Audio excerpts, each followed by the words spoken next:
नमस्कार, मैं हूं रंजीत झा और आप देख रहे हैं दी समाचार एक्सप्रेस। सीजेआई के नेतृत्व वाले संविधान पीठ के एक फैसले ने जुडिशरी के भीतर ही टकराव की स्थिति पैदा कर दी है। सुप्रीम कोर्ट के जस्टिस जेबी पारदीवाला ने एक बार फिर से अल्टीमेटम दे दिया है और इसके तहत कुछ ऐसा हो सकता है जो संविधान पीठ के फैसले के उलट होगा।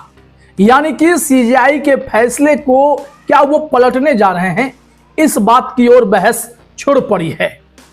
आज जो रिपोर्ट हम आपको बताने जा रहे हैं उसमें सारी स्थिति क्लियर भी हो जाएगी कि वाकई में ऐसा कुछ होने वाला है क्या। इसके लिए आप अपने स्क्रीन पर सबसे पहले इस हेडलाइन को देखिए। इसमें कहा गया है कि we will appoint VCs if CM and governor can't reach consensus, Supreme Court in Kerala universities matter.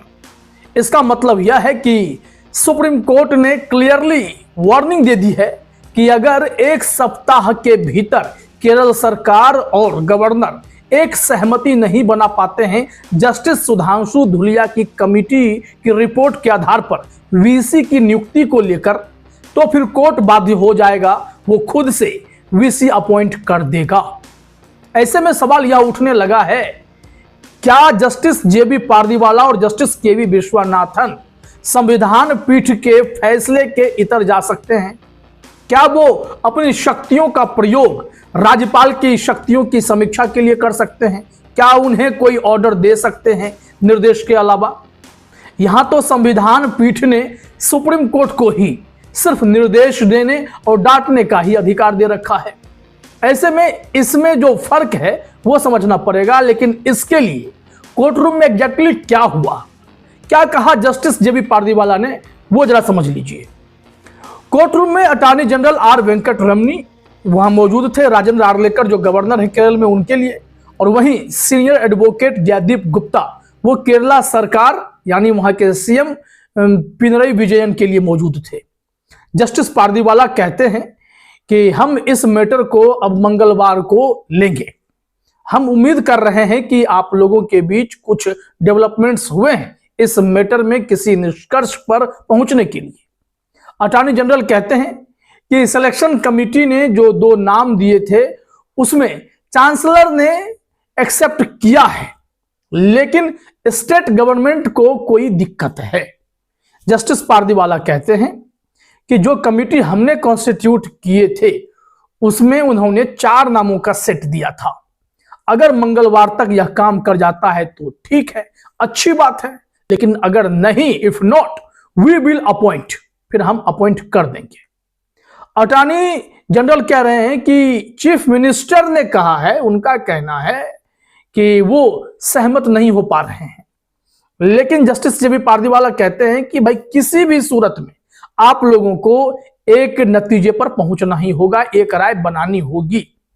Justice Pardiwala फिर कहते हैं कि मैं बस इतना जानता हूं कि जो मोस्ट मेरिटोरियस है उसी को ही अपॉइंट किया जाएगा, जो भी सिलेक्शन कमेटी ने नाम सुझाए हैं।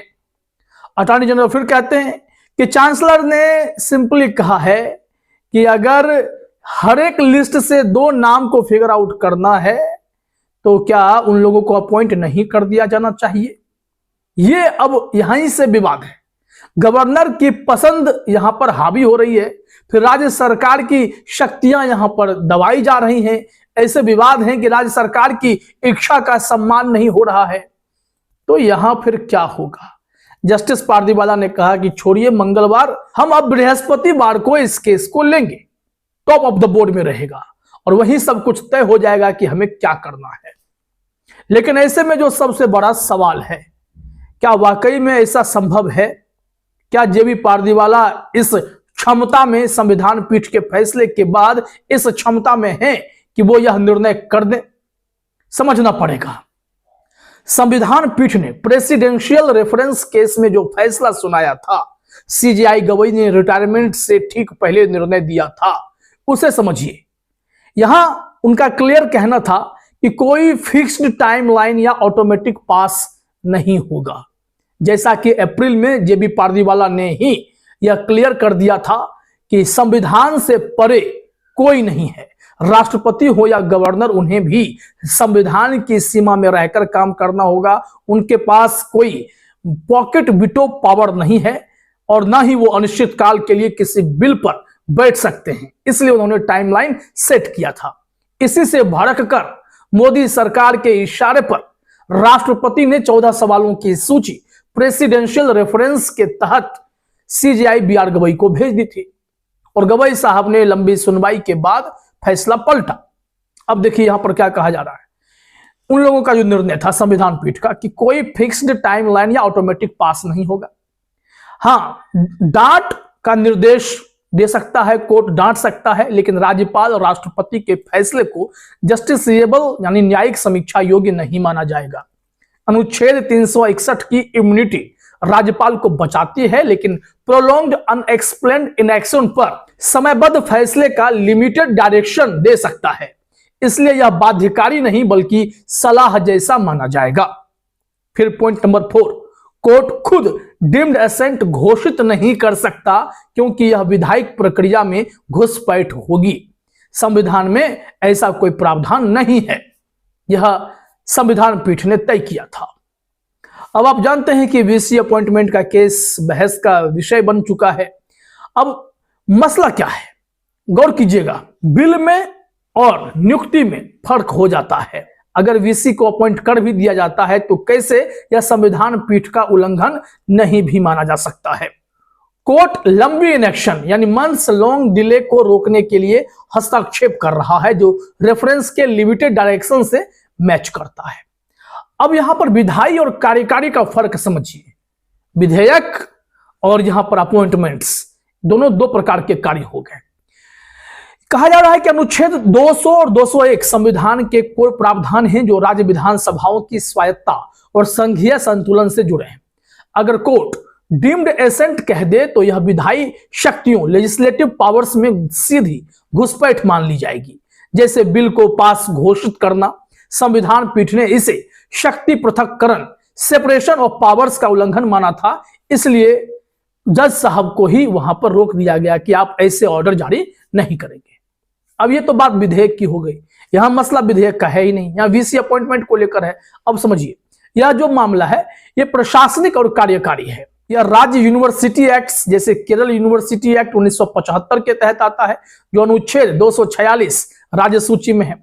राज्यपाल चांसलर है, लेकिन अपॉइंटमेंट प्रोसेस में राज्य सरकार की सिफारिश और सहमति जरूरी है। यहां एसेंट का मतलब बिल पास करने से नहीं बल्कि एक पद भरने से है। कोर्ट का खुद अपॉइंट कहना डीम्ड एसेंट नहीं, यह अनुच्छेद 142 के तहत पूर्ण न्याय कंप्लीट जस्टिस का इस्तेमाल है, जहां कोर्ट स्पेशल सर्कमस्टांसेस में प्रशासनिक रिक्ति भर सकता है। अब ऐसे में कुछ ऐसे मामले पहले भी हो चुके हैं, कुछ एग्जांपल्स हमारे पास हैं, समझिए। सुप्रीम कोर्ट ने पहले भी वीसी अपॉइंटमेंट में ऐसा किया। 2022 के कर्नाटक स्टेट यूनिवर्सिटी केस में कोर्ट ने खुद नाम चुने जब गवर्नर ने इनकार किया। यह अंतिम उपाय के तौर पर देखा गया, लास्ट रिसोर्ट के तौर पर, क्योंकि वीसी की कमी से छात्रों की परीक्षाएं, अकादमिक सिस्टम प्रभावित हो रहा है। यह पब्लिक इंटरेस्ट का मसला है, तो कोर्ट ने यहां पर एंट्री ली। अब राज्यपाल को इतनी शक्ति मिल गई है कि उनका जुडिशियल रिव्यू कैसे होगा। संविधान पीठ कहता है कि डांट लीजिए, निर्देश दे दीजिए, लेकिन आप तय नहीं करेंगे कि गवर्नर साहब कब फैसला ले लेंगे, कब ऑर्डर देंगे, कब बिल पर मंजूरी देंगे, कब क्या करेंगे। यह सब कुछ उनके विचार पर होगा। वो मंत्रिपरिषद की सलाह मानने के लिए भी बाध्य नहीं है। मतलब ये लोग एक तरीके से भगवान हो गए। अब देखिए, कोर्ट ने सहमति बनाने का निर्देश दिया जो बाध्यकारी नहीं है, लेकिन अगर ना माने तो कोर्ट हस्तक्षेप करेगा। अनुच्छेद 142 से यह वैध होगा। रेफरेंस में भी कहा गया है अनएक्सप्लेन्ड इनएक्शन पर डायरेक्शन संभव है। अंतर यह कि रेफरेंस विधायी था, यहां कोर्ट पास नहीं कर सकता, लेकिन यहां प्रशासनिक अगर मैटर आएगा तो कोर्ट एंट्री लेकर उन्हें ऑर्डर दे सकता है। और इस तरीके के मसले में अगर कोर्ट एंट्री लेने लगेगा तो फिर लोग आलोचना करने लगेंगे कि कार्यकारी शक्तियों में भी, एग्जीक्यूटिव्स में भी कोर्ट ने एंट्री लेकर उन्हें कंट्रोल करने की कोशिश की है। क्योंकि जब बात जुडिशियल एक्शन की आती है और जुडिशरी पर कोई निर्देश, सरकार का कोई नियम आता है, तो खुद जुडिशरी उसे रोक देती है, पलट देती है, क्योंकि वो जुडिशियल सिस्टम में सरकार की दखलंदाजी नहीं चाहते। ऐसे में फिर बड़ा सवाल उठेगा कि यहां पर क्या संविधान पीठ के फैसले से इतर जाकर जस्टिस जेबी पारदीवाला ऐसा कुछ कर देंगे? अगर करेंगे तो वाकई में यह संविधान पीठ के निर्णय का उल्लंघन माना जाएगा या फिर यह बच जाएगा? हमने समझाने की कोशिश की है, उम्मीद है आप इस पर खुद तय कर पाएंगे। फिलहाल इस वीडियो में इतना ही। आप तमाम साथियों का हमसे जुड़ने के लिए बहुत बहुत धन्यवाद।